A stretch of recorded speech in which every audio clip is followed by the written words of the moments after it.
Attic. Okay, where is Chris? He got run off? He's here somewhere.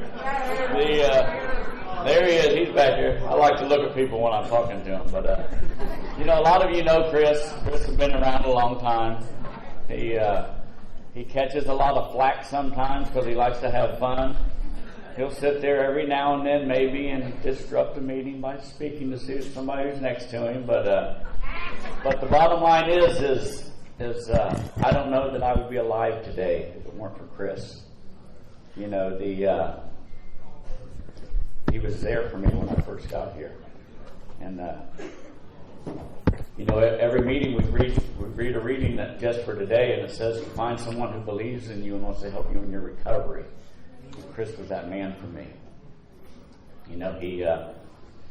He would ask me, because he was going to meetings almost every day, and this is 17 years, 2 months, and 3 days ago when I got here, and he would always ask me, he said, hey, we're going out to eat afterwards, you want to go? And I would say, sure, I'll go, and then I'd leave and go someplace else. I wasn't there yet, but he kept asking, and he kept asking, and he kept asking, and I started going. He would put me in his vehicle on the weekends, and we would go camping and do this and that, and he never asked if I had any money. He didn't say anything that I would wear the same clothes again and again and again, and that's huge to me. The love I have for people today and are able to express it is a blessing that this program gave me. I love you. I'll give you Chris.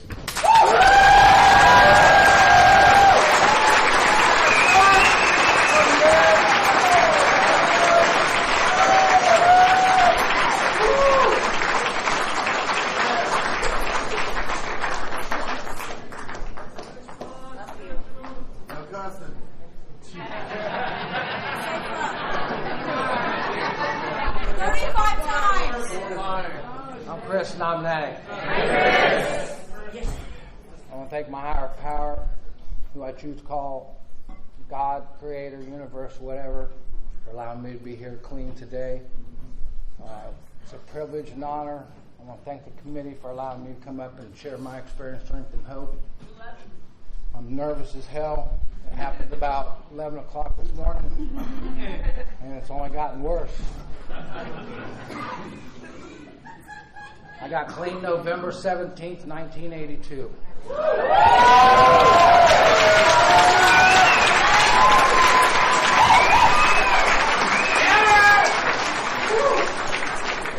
So for all the young people here, I was 20 years old when I got here. That's right. And you don't have to pick up just for today.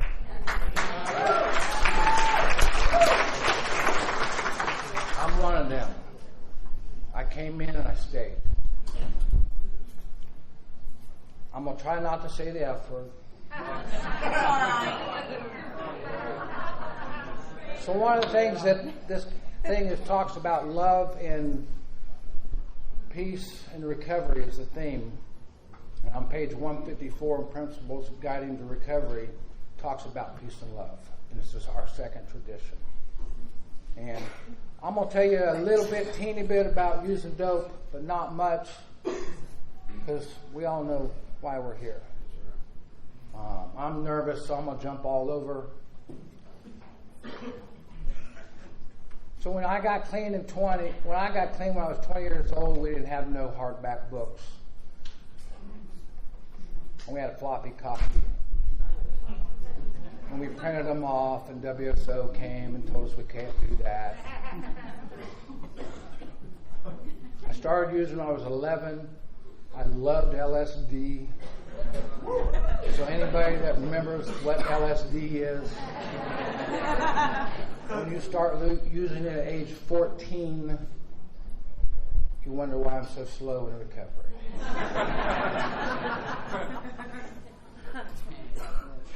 I loved LSD. I loved 714s. So I liked that combination. I was not happy in my own skin. I didn't understand So,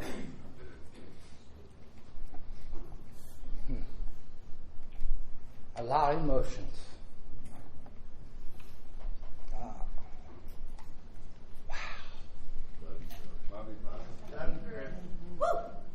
Take a breath.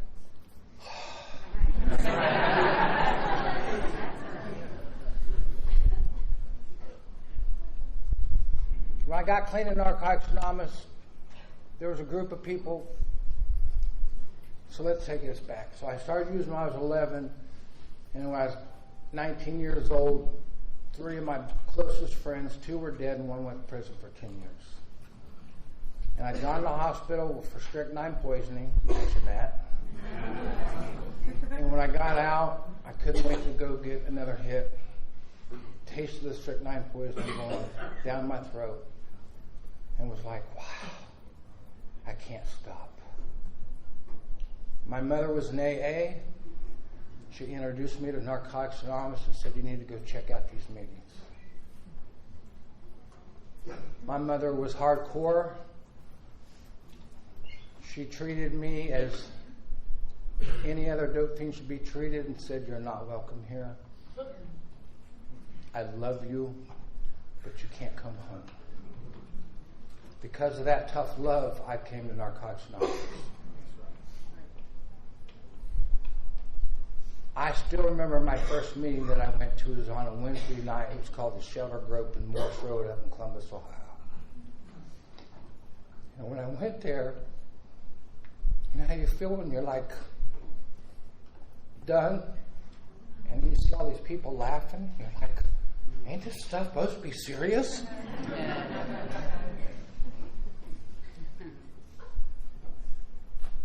In that process, in the first 30 days, I withdrew in Narcotics Anonymous.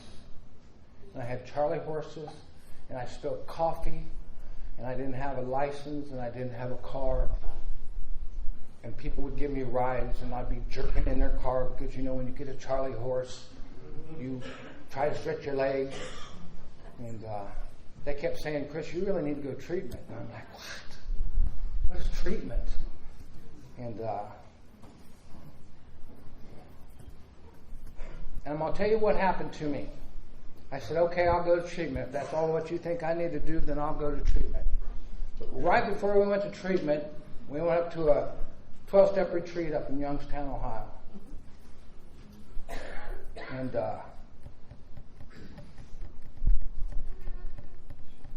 so what they did is some person would share, and we break up in little groups around these tables, and people start sharing on the first step.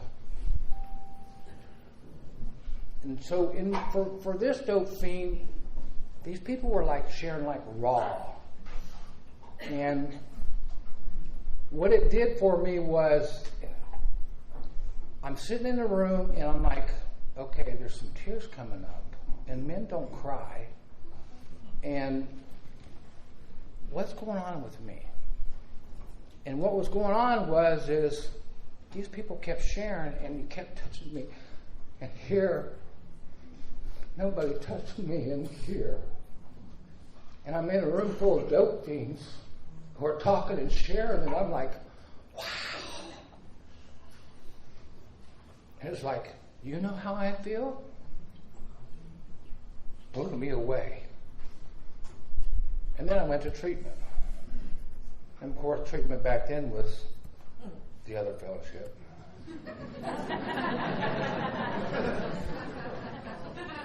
And I had my floppy copy.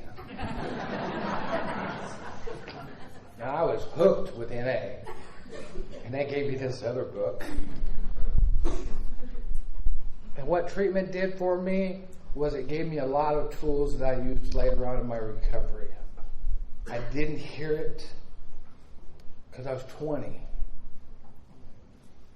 When you're 20 years old, a male, mentally we're 15 or 14. That's about the best way I can explain it. When I got clean, if you were 10 years older than me and you were in your 30s, as far as I'm concerned, you were like a dad to men in my life.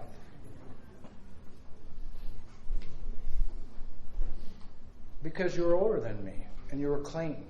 And back then, I think we had people running around with 2 years clean and they were gurus.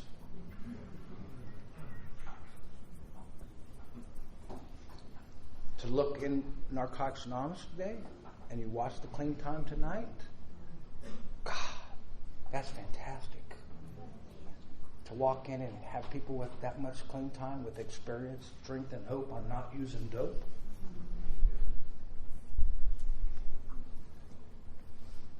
Ed told me, he said, we went traveling, but when I got clean, that's what we did, because we didn't have a meeting every night.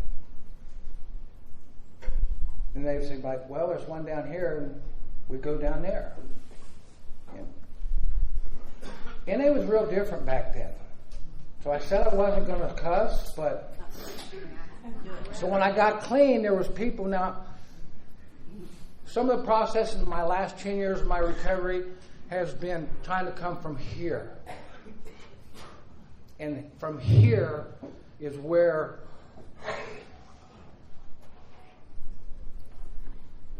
is where I've been trying to come to in meetings today.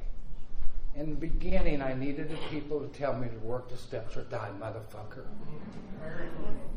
And when you talk to me that way, that was love. And I got that when you talk to me that way. You loved me enough to say that to me. Today, it's like...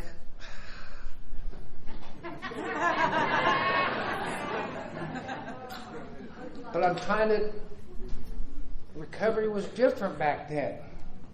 And they told you like it was. And to me, that was love. Because I heard you. You know, my sponsor would look at me and go, what the effing don't you understand about that step, boy? And when he said it to me like that, I was like, oh, yeah. But I needed that as a young kid, 20 years old, mentally 15 years old. I needed someone to talk to me like a child, because I was. I didn't know how to live. I lived on everyone else's couch. I wasn't responsible. I remember coming to you guys going, how do you fill out an application? You're like, what do you mean? I'm like, well, what do you put down on paper? Because when they say, what have you been doing for the last couple of years? Get high. I was on permanent vacation.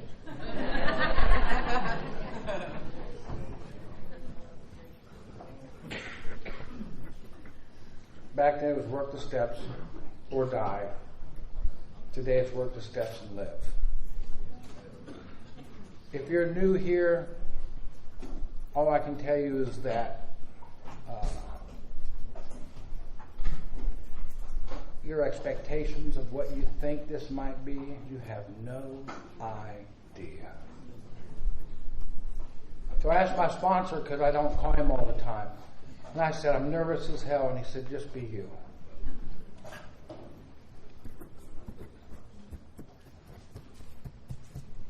How do you go into meetings and share your passion about Narcotics Anonymous and what it's given to you? Coming to Narcotics Anonymous is foreign language. I didn't grow up in a family that was unconditional love. I wasn't taught it. I wasn't nurtured. It just wasn't in the family. In Narcotics Anonymous, there's so many different people that come from so many different backgrounds. And when you hear people share, and you're like, how does a person even have those kind of words, and how does it flow out of their mouth? Where do you learn that information at? Oh, I got to go to college. Well, I didn't even graduate high school. I ain't going to college. But at the same time, as this process has worked, is people have a gift, a way to speak things that you're like, wow, I wish I could talk like that. I don't even have those things that enter my mind when certain people talk. You're like, where did they get that word? And then you go look up the word and you're like, wow, that's what that means? You know, at 20 years old, mentally 15, NA was, we traveled everywhere. We went to campouts. We saw the NA was just everywhere. 20 years old, you're pretty dumb. I was pretty dumb. Stay out of relationships for a year. At 20. Right? You can't tell a 20-year-old to stay out of a relationship. He will sneak behind your back. So if you have sponsees and think they're not sneaking, they're sneaking. You know why I know that? Because they come to me and go, my sponsor says I'm not allowed to da-da-da, and I'm like, call me. Just don't pick up. Because it sucks when you see her with another dude in recovery.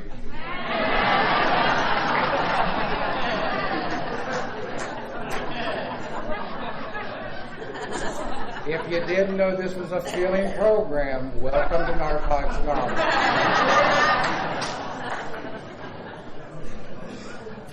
And there's some of us who have stayed no matter what. We talk about peace, love, recovery, everything here.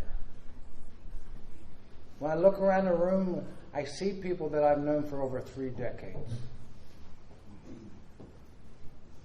3 decades. How many normal people have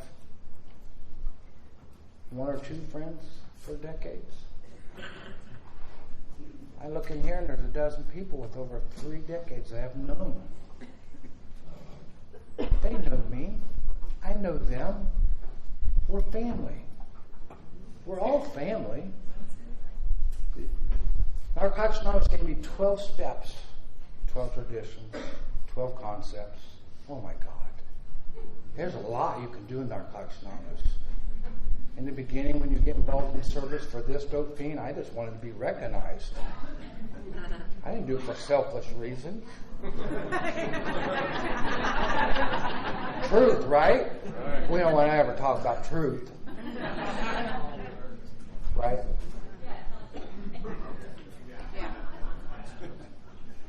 I've learned in Narcotics Anonymous is in here, I think I'm unique. When I come here, I know that I'm not.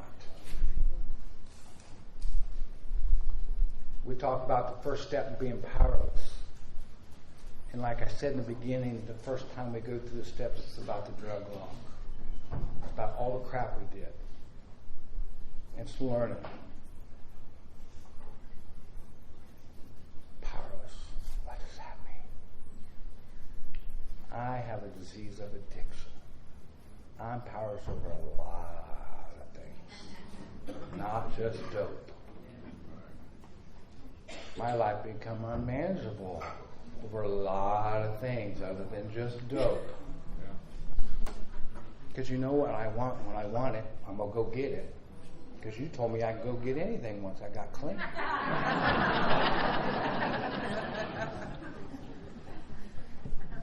Right? I'm only sharing this is because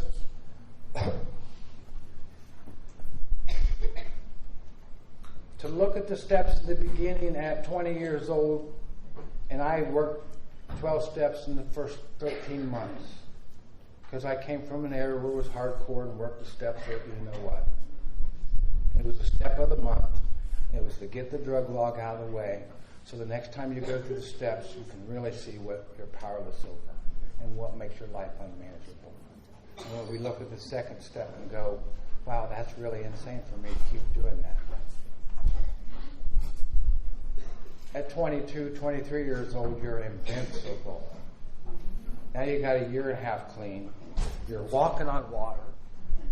You want everybody to get this. Right? When you work an 11 step or a 12 step and you try to practice this and you want to grab people and take them with you everywhere you go, you know what I'm talking about. When that spirit hits you, I mean, that spirit's like, you want to save everybody.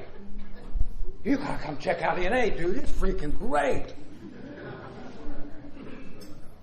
It was there. Loved it. Got involved with PI, went in all these schools. It was fantastic. But we always had to say, we're just a member. We're not Narcotics Anonymous. We're a member of Narcotics Anonymous.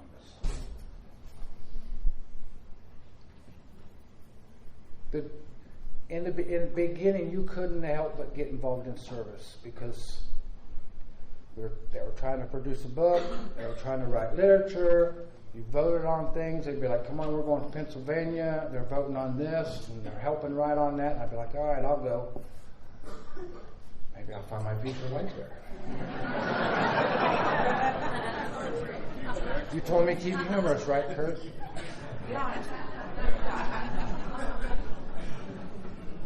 You guys told me to stay away from all my old places and old things. Where am I going to find a wife?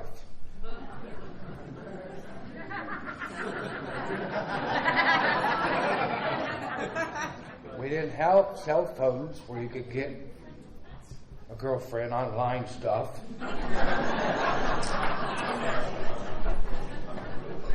I don't even think we had computers back then.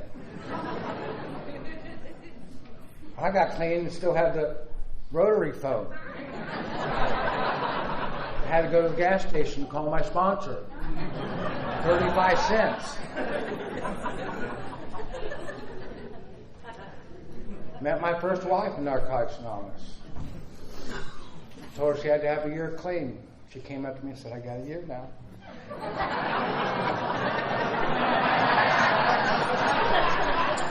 Got it. I was with that lady 18 years.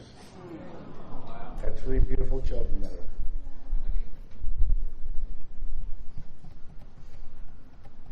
I made my amends to that first wife. My first wife is happy and she's married again. That's all I ever wanted.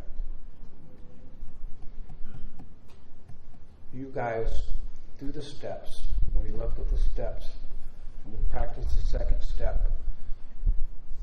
So what happens is when you keep doing this is you start to live the steps in your life. In the beginning, it's still writing it down, sharing it with your sponsor, seeing if he's going to talk about it, because you still don't trust everybody. That's what the street stuff taught me.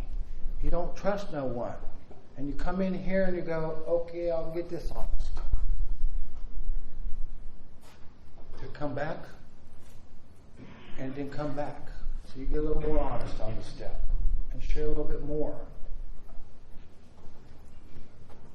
I love the fact that they said, find a higher power that's loving and forgiving, and throw whatever you learned that caused harm in your life out the door. And I was at this convention, and this guy said his higher power was a doorknob or a tree. A tree, that's what it was. And I'm like, a freaking tree? What are you talking about? And he said, go hug the tree till you feel the energy. Right? At 5 years later, I went and hugged the tree. When nobody was looking.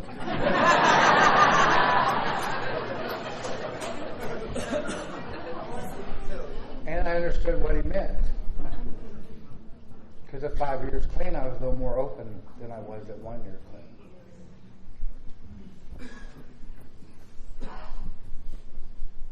Higher power. My first introduction with a higher power was I looked at certain men in recovery, and in my head I said, if that MFer can stay clean, I can stay clean, and I'm going to use his. Because whatever was working in his life, I'm a watcher. I watch everybody and everything you do. And if you had a higher power and you prayed this way, I was like, well, maybe his higher power will keep me clean. And that's what I did in the beginning. And it has grown.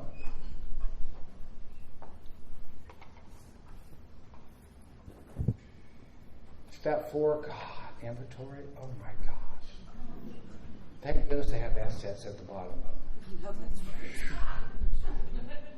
I used to think the 4th step was really bad, but it revealed stuff in about your 6th step.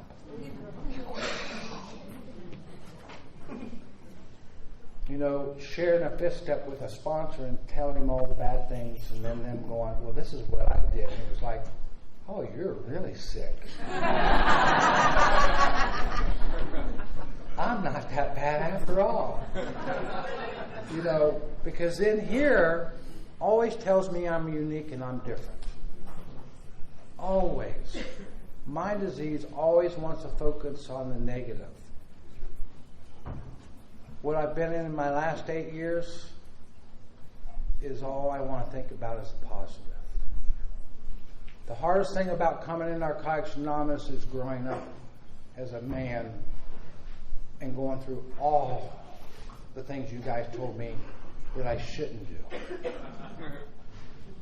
And no matter what, I stayed clean.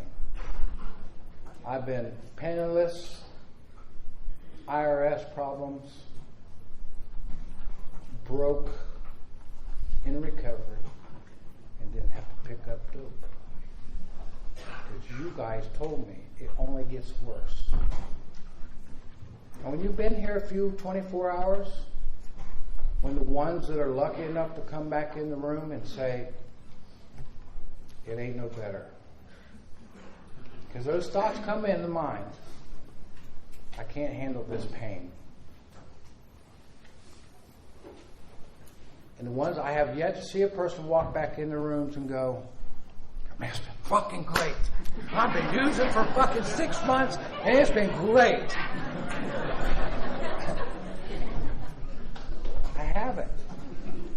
They all come back in with their head hung low, and I always ask them, what did you quit doing? I quit going to meetings. I quit calling my sponsor. I went to school and took 5 credits, and I took all the credits, so I had to worry about my schooling, and I quit going to meetings, and I relapsed. And I'm like, I don't want to go to school then. Because I know how I am, right? I'm a perfectionist.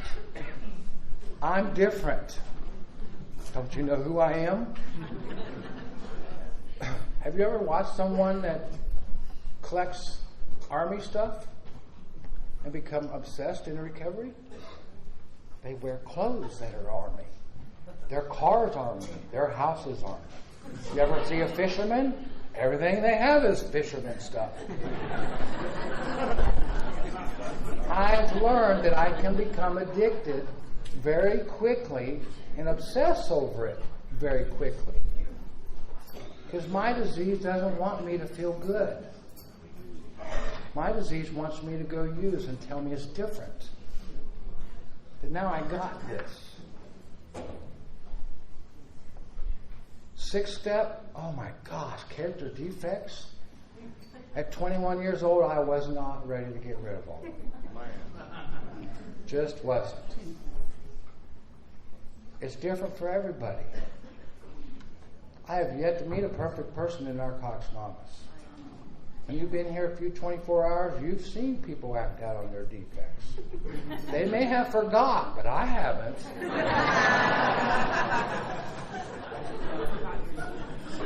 I told you I'm a watcher. My disease wants me to look at you,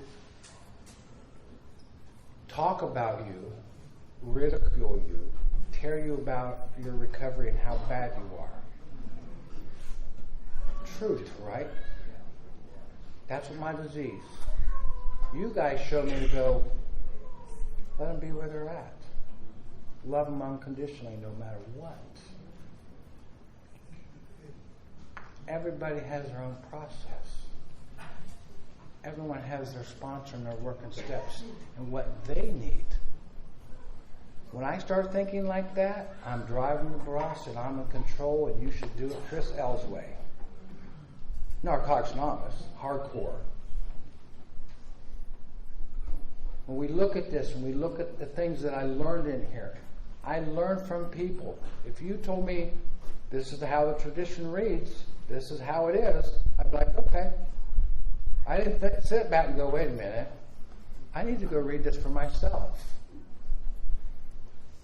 What I learned was if I hang around people that are feeding me negative stuff like the disease wants me to hear, then I can sometimes go off in a different direction that I should be going.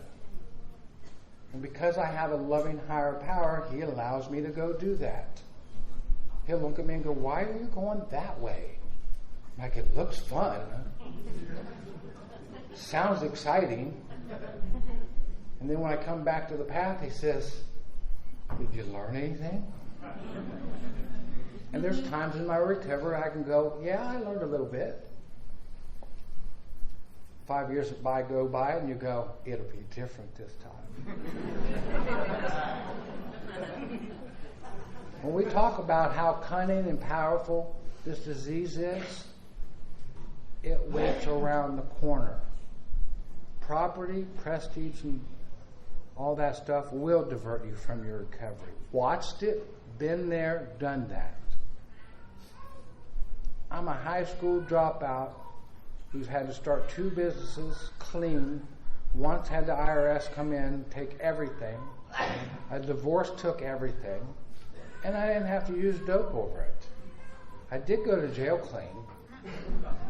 You know when your lawyer says you pay him $250 and he says, don't say anything to the ex? But when there's children involved, you don't know how to not say things because your love for your children? Well, it'll get you in jail. There's a reason, right?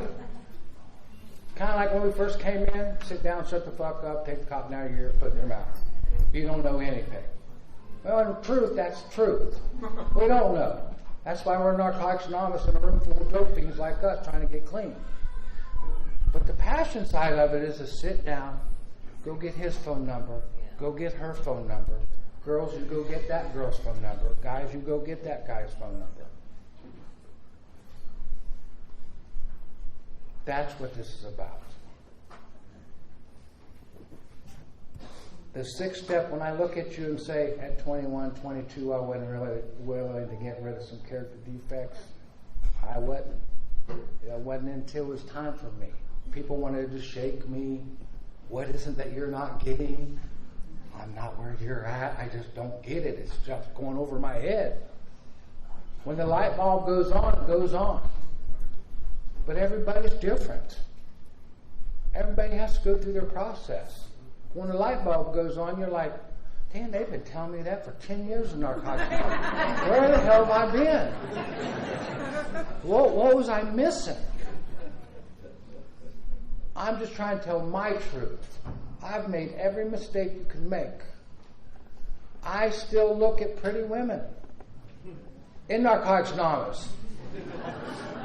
And the part of it is like, that's your sister. How can you look at her that way?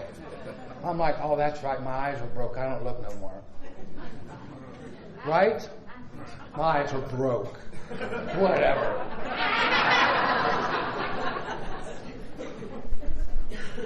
Are your eyes broke? See? It's how I look at them today. I look at them and go, what a beautiful sister. There was a time in the recovery I went, wow, there's a 10, and I went right after it. You know what sucks about Narcotics Anonymous if you work steps? You have to make amends to women in the program that you may have caused harm. I hate making amends to women that I hurt in the program.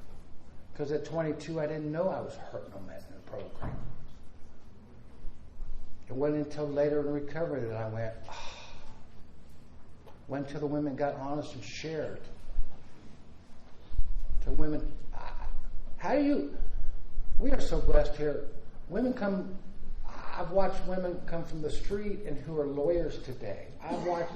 Lawyers, women in recovery. I know where they came from. And they're lawyers today. They're judges today. How do you tell people when they come in that this journey is going to take you places you have no idea? That's right. How do you tell a newcomer that, guys, look, if you're new, you're going to look at girls here, period. It's just what we do. I want love, just like everybody else. It may be the wrong way, but we learn from it. All my lessons, everything I've gotten in Narcotics Anonymous has been lessons. There's times in my recovery my disease will go, how did my higher power let me do that? And then someone in the recovery go, well, you made the choice. What was your part in it?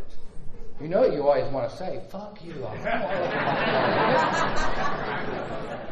I didn't have a part. Can't I just play a victim one time?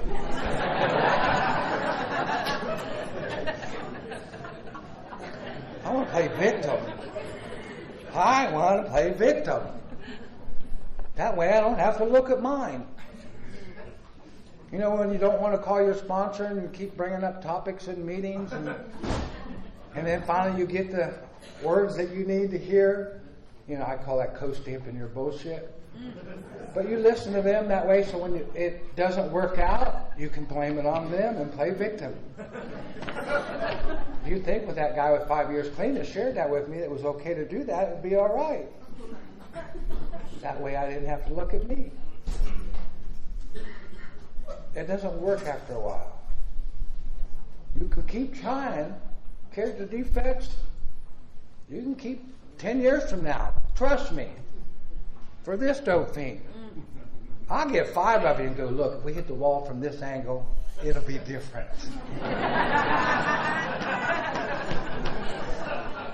And it's the same results.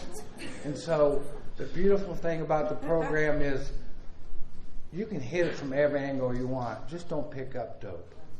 Disease is always trying to get me to do stuff much easier, softer way. I want a woman to take care of me, pay my bills, let me go on vacation.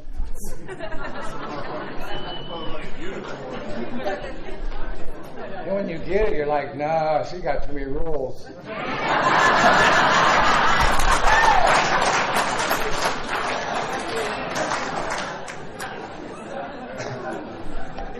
Let me share truth, right? It's my truth. The unique thing about this program is we always go back to steps and go, first step, especially that second one. I know it's insane. I don't care. I'm going to go have fun. And when you do it, you can't blame nobody else but yourself. And then you got to add another one to the 8th step. Clean. Clean. That disease, son of a gun. My disease wants me to go use dope. It wants me to feel numb. Come in here and have these feelings that you guys are all talking about. It's like, wow, this is way too much. Too much feelings, too much information. How do you deal with that? That's a lot. And that's all everybody does here. How do you feel it? Do I say the truth? Man, I'm hurting today, dude. I'm really out of my mind and blah, blah, blah. Or do I put on that fake smile and go, I'm doing good? None of you ever done that clean, right?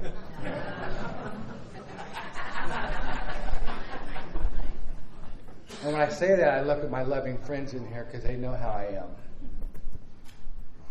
When you've been here a few 24 hours, people in Narcotics Anonymous have the biggest hearts. I've never met a group of people who have big hearts like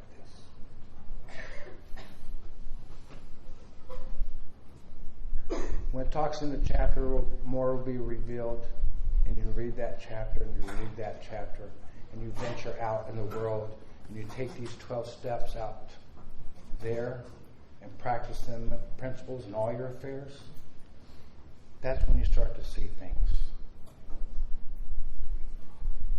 I used to come in here and go, I hate being an addict. If you stick around here long enough, you'll be like, man, I am so glad I'm an addict. I have so many tools to work with. And people out there that we used to say, I want to be normal like them. After you're here a few 24 hours, they're fucked up.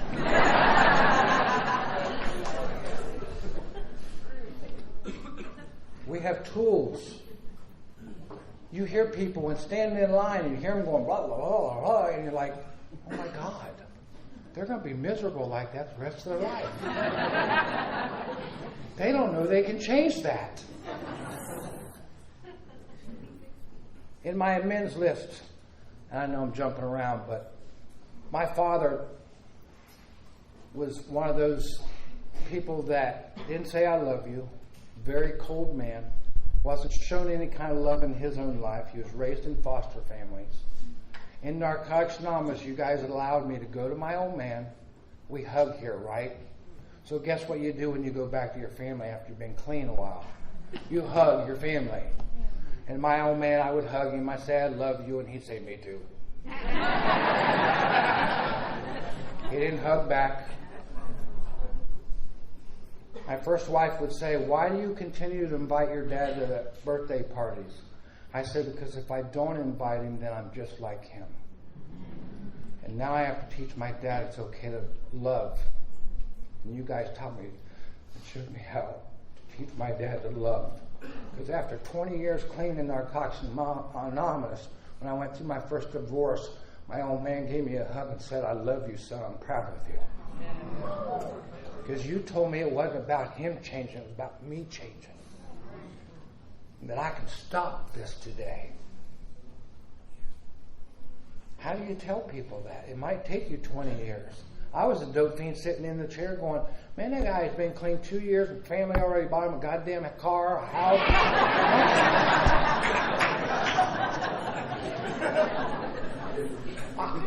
I look like that, right? I watch.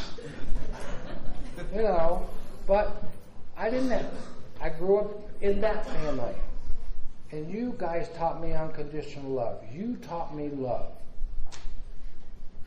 What it truly means to love a man, to love a woman.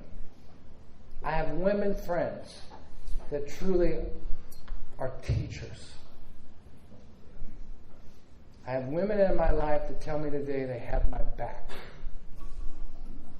I have men in my life today that tell me they have my back. And they're Narcotics Anonymous. And are outside of Narcotics Anonymous because I've searched other places for that spirituality that we don't talk a lot about. And we do, but we don't. And whatever spirituality you're doing in your 11th step, keep searching. Just remember that your higher brought you to Narcotics Anonymous so you could fucking get it. Because through the spirituality, you're going to see other things out there in this world that we have. I do a thing in my life today that just fascinates me. And I've been doing it for a while. And I don't share it in meetings because I don't like to break certain traditions. But all I can tell you is that it allows me to see everybody as a human being. And that we're really closer as a family than you'll ever know. I've learned that my disease in here when I'm by myself always wants to play tricks on me and look at all the negative things. If you look at what's going on in our world today, there's so many positive things going on. If you choose to look at the negative, you can look at the negative. It's a choice thing. We didn't talk about certain things in life in this world 30 years ago. Now we talk about all kinds of things. I got waxed through my senior year. Can you imagine wax? I mean, paddle, like hard. Can you imagine today in our society? We don't accept that. You look at how we were raised back in the day. It was okay for Dad to go get a twitch off the thing and beat your ass. Welts. That's the era I grew up. They didn't know any better. Doesn't say that it's a bad thing. It's just they didn't know any better. God, we live in a society where you can talk about anything anymore. Abuse, whatever. In Narcotics Anonymous, we have tools. We know people make mistakes. Out in the real world, they really hound the shit out of people making mistakes. You know,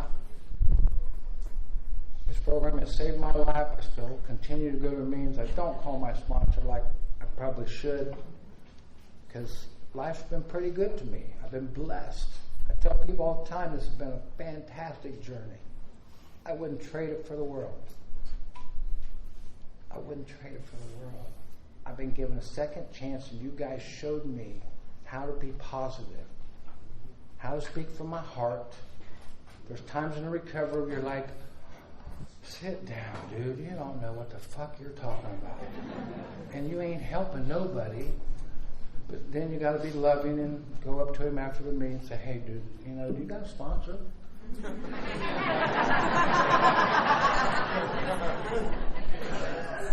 We have 12 steps here. And you work them in order for a reason. Because when the 9th step says injure them or others, you could injure others in recovery, including yourself. That's why we work them in order. Because when you watch people, some people skip steps. And they don't have sponsors. And they cause more harm. And we got to love them no matter what. And let them be where they're at. And that's hard. What I've learned in here is try to love and accept everybody where they're at. I may not agree with people. There's been times in my recovery where I try not to do it today. But I would disrupt the meeting going, wow, you're really out of place. I would throw traditions at you like I knew what they meant. Based on how I was taught it through who I learned it from. It's like some people don't believe in all of our books. Because change is hard. We wrote them. We voted on them. But there's people out there that have their opinions, and I guess they have a right to share it. I love the Guiding the Principles of Recovery. It's fantastic. If you're open-minded, read it. If you're still closed-minded, don't. It's your journey.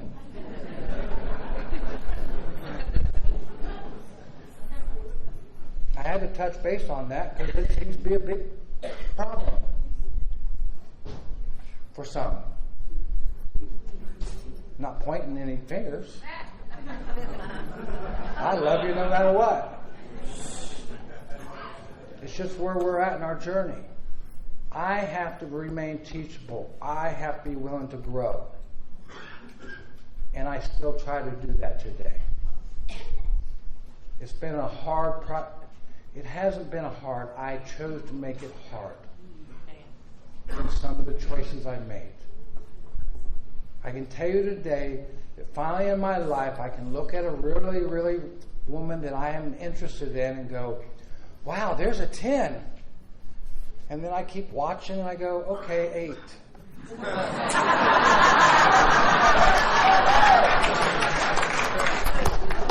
And then I watch a little more and I go, whoa, too much drama.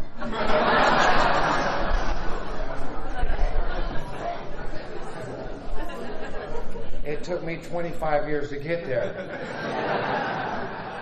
It's my process. Not my sponsors, not my grand sponsor, my process. I wasn't going to touch on that, but then since I said my grand sponsor was more of a friend than he was my grand sponsor. I got clean with Ivan. I met him when I had 6 months clean because he had 6 months clean more than I did.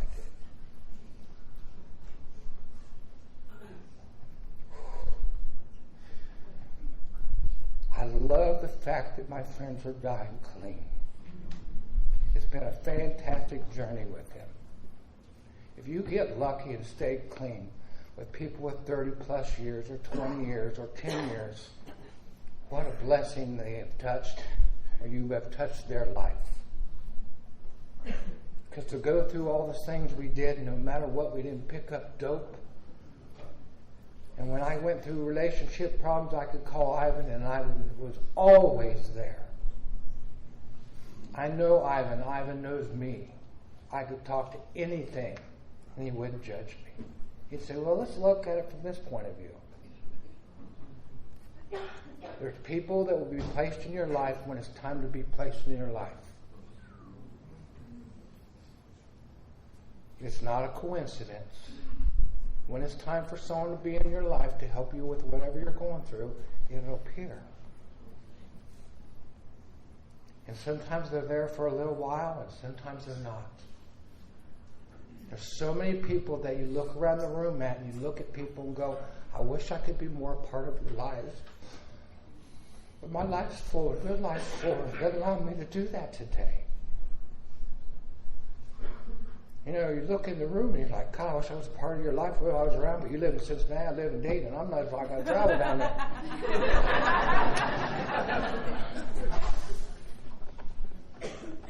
You guys have given me a life that I can't even explain. I got grandkids now. Like, wow. And that's another whole joy. I was blessed. My kids grew up in Narcotics Anonymous. And my kids would go, well, where's so-and-so? And I would be like, oh, he chose to use drugs and he died. Now, I know that's not everybody's experience here. But I've been blessed. My daughter might have had a problem. I would tell her, well, not everybody goes to Kettering Hospital for alcohol poisoning. You might have a problem. But I was always truthful with my kids. And you guys taught me it was about choices. That's what I do with my children. It's about choice. It's your choice. But here's the consequences. I didn't make the rules. You guys taught me about choice. You taught me about my part. If you want recovery, it's here. If you want to take it slow and easy, it's your process. You can go up after this as much as you want. There's people in your area. If you want to go travel with them, they travel once a week and we'll go check out other meetings. How bad do you want it? We got this step working guide, right? It's about this thick. And it repeats itself because it tries to break through your denial. Some of us are hard-headed. I heard someone share the other day, we finally wrote something for dummies. It's a step working guide. It's only this thin. Now, I'm going to go to college and get this book this thick. Because when I get an education in my big house, I'll be okay. I've had the 3 dogs, 3 cats, 3 kids, remember? White picket fence, hot rod, 2 hot rods. I couldn't just settle with one. A business, lost it all through a divorce, clean. What a beautiful journey. I learned. She was a good woman. I learned. She learned. We can talk today. It took us 18 years till we started having grandkids to be able to talk again. Just the way it is. Some people are like, man, I was best friends with my ex-wife. I'd be like, what the fuck is wrong with me? It's just the way it is. It's aspiration to see people share different things in Narcotics Anonymous, and you go, how did they achieve that? What did they do? How many people go up to someone and go, what is your higher power? What keeps you moving? What drives you? Because I'm a watcher. If you see people in meetings, now I will tell you this. If you're sitting in a meeting during the readings, I'm going to talk to you. I'm going to make you laugh. If you're miserable in a meeting and you got that face like that, every time you come to a meeting, I'll sit next to someone and go, look at that miserable motherfucker. I didn't get trained to be miserable. See, now, you can have fun in Narcotics Anonymous. I've done a lot of bucket list things in Narcotics Anonymous. At 49 years old, I went inner tubing with dope fiends, right? In North Lake. And of course, out of my mouth came say, is that the best you can do? And they got me about 15 feet in the air. Now, when you're young and invincible at 20, that's fine and dandy. When you're 49 years old, that took 3.5 months to heal from.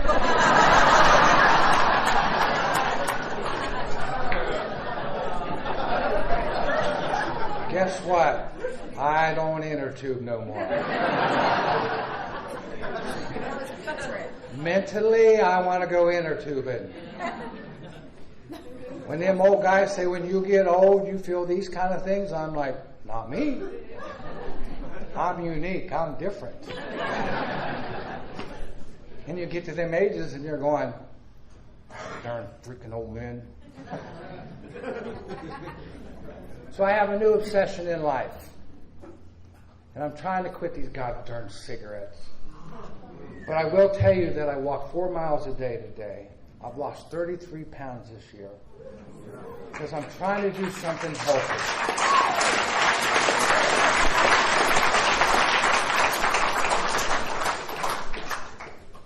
If I listen to certain people in the program, they'll be like, why are you doing all that healthy stuff but you still smoke cigarettes? And I'm like, damn, why you gotta be so negative?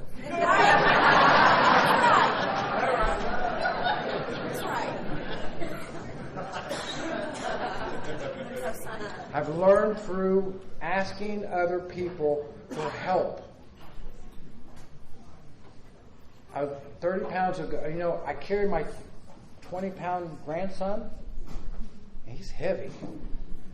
And I'll be like, here, honey, you can take him back. And she'll be like, Daddy, you used to carry 30 pounds. What's the problem? But I was achy. It hurt. You know what I mean? I have a new obsession. I love my body at 56 years old. I didn't look this good when I got clean.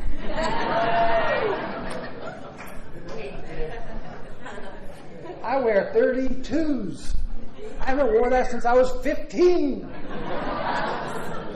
And I'm going, I was 56 now, and now I got a little indentation in here. That's fucking great. Why didn't I do that when I was 20? I'd have really got a hot girl.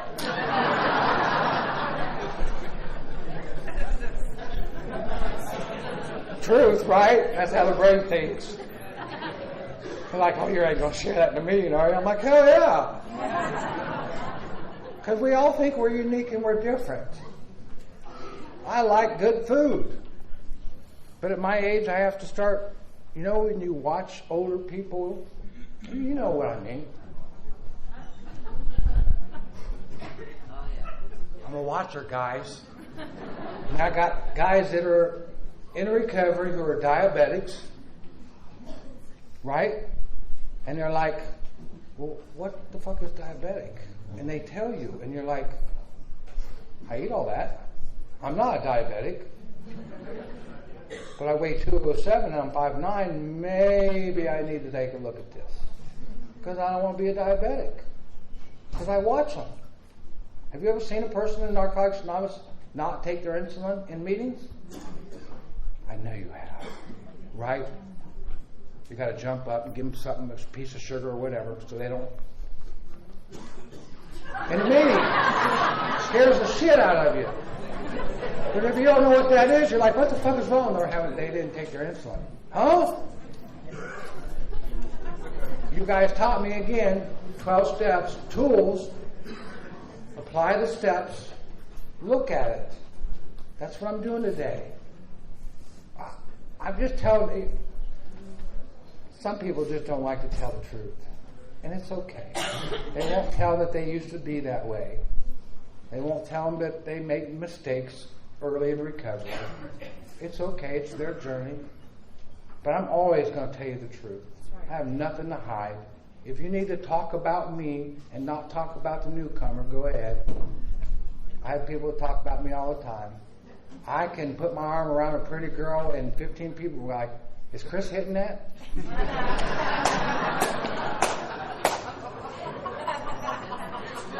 My true friends will call me up and go, dude, are you hitting that? And I'll be like, no, dude, I just had my arm around her. What the? Really? Let's get real honest. I'd have to take a blue pill to be with that girl.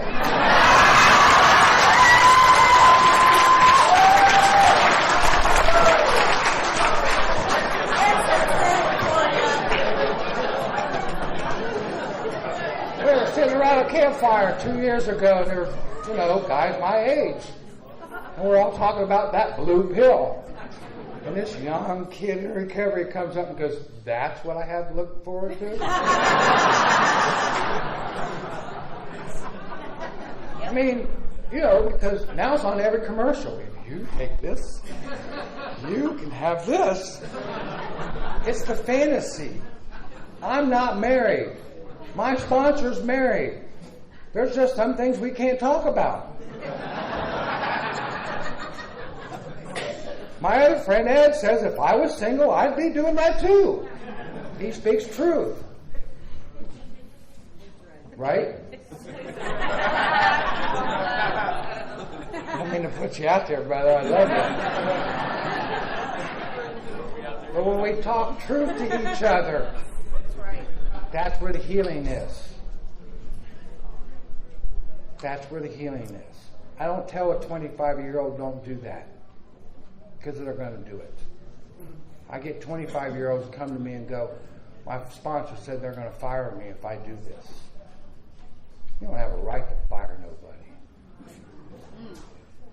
If you think you're God and you have a right to fire someone in Narcotics Anonymous, go talk to your sponsor. Show me in the book where it says you can do that. Just tell it like it is, right? Show me in the book. I love that saying. Show me in the book what the fuck you're talking about.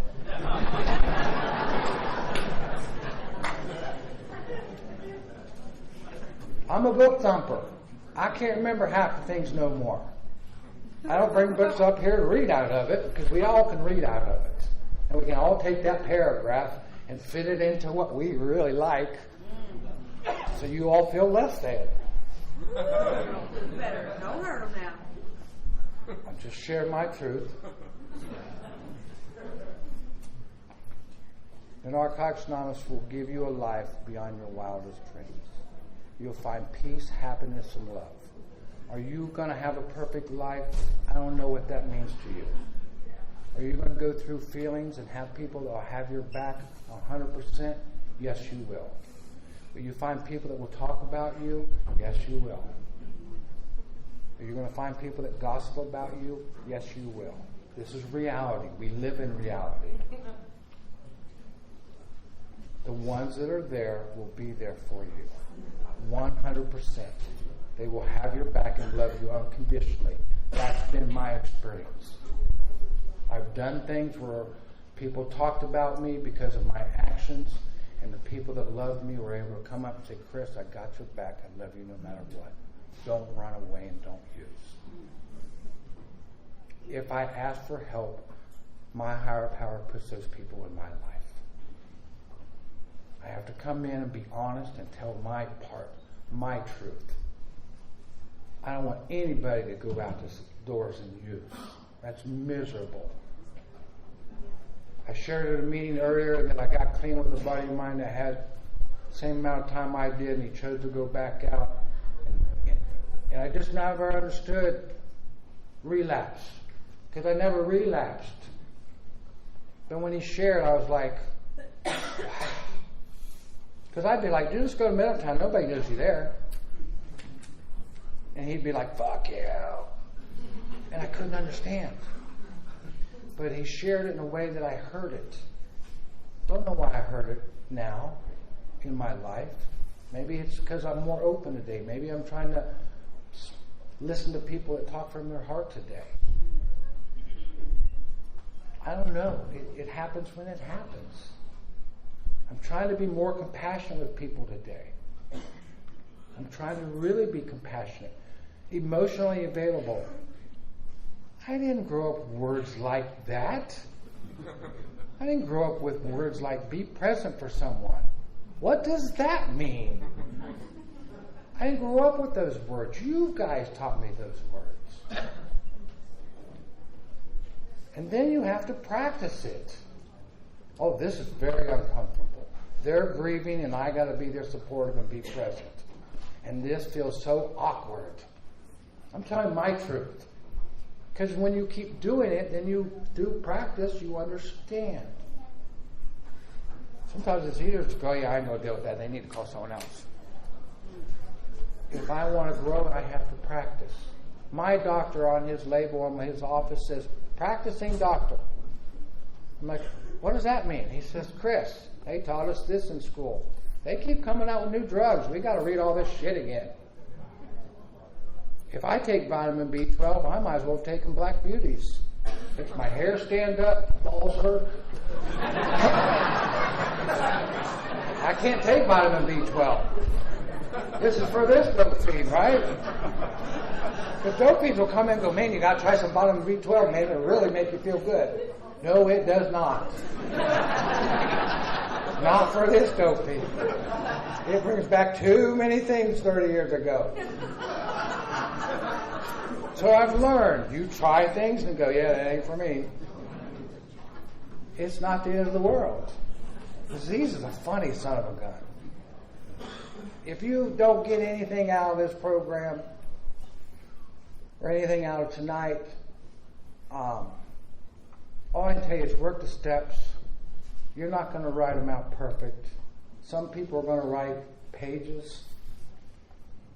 Some people are going to write little short sentences. And it's okay, because it's where they're at. And if you listen to the people, the honor thing is listen to people share their steps with you and watch them grow, and just in what they're writing and saying. Because you watch people write paragraphs and you watch people write little things, but it's what they're saying in the little things. And that's the growth. My disease is like, man, you need to write some more, dude. You like, no. It's how I'm looking at it today. It's what they're saying. When you go to meetings and people bring up a topic, listen what they're asking. Just don't automatically go, that's the second step, dude. Listen to what they're asking. That's what you guys gave me the ability to do, is listen. So I'm going to wrap things up. I want to thank the committee for allowing me to share. I didn't go through all the 12 steps. I tried to touch on a few of them. If you think you're unique and different, you're not.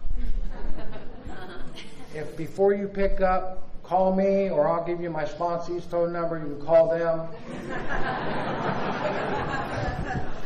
I tell people today, text me, because I don't listen to my voicemail. It'll be a week later. I'll be like, oh, do call me.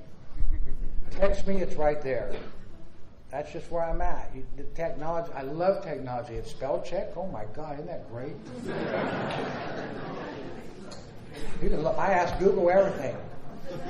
Google. And you guys taught me that, because the young kids come in and they go blah, blah, blah on the phone. I'm like, how do you work this thing? And they show you. You know, and you ask Google, what about this? And it tells you, and you're like, wow. When I got clean, you had to go down there in the library. You didn't even know where to look in what aisle. Yeah, I love technology. People come in meetings now, and they've got all the NA stuff on their phone. I'm like, how did you get that app? Well, it's and I'm like, oh, that's cool as hell. So I'm still learning, still asking for help. I can say, oh, I don't like this new technology, blah, blah, blah, blah, blah. Well, then I'm not changing. Change is going to happen. You can be part of the change or not. No, I'll go live in the woods. I don't want to change.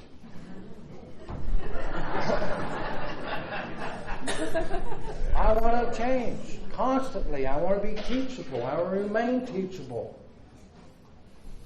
I really want to talk from my heart. I really want to get out of the ego. I used to talk real hardcore in meetings and be just that. I was a tradition stomper. I used to wear a SWAT t-shirt. That was Service Workers Attack Team, because if your meeting wasn't doing it right, we would tell you. Wow. I don't know what those fiends thought of that. We had a shirt that had Purist on it, right? Wow. But that was our recovery then. And it kept me clean. And so I don't know what time the meeting ends, but I see people looking at their clocks, so I'm grateful. If you didn't get anything out of this message, please go to another convention. Hear someone else's, you'll identify. I guarantee you, if you just keep coming back, you're going to hear your story. Right. It's going to touch your heart. And people are cutting like this right now. So I'm going to talk for another 20 minutes. Because old school is we talked when we were done talking. When we had meetings, everybody got to share. Now we have time, going on time. But that's changed, you know. As we've grown. I'm real grateful to be here. Thanks, you guys.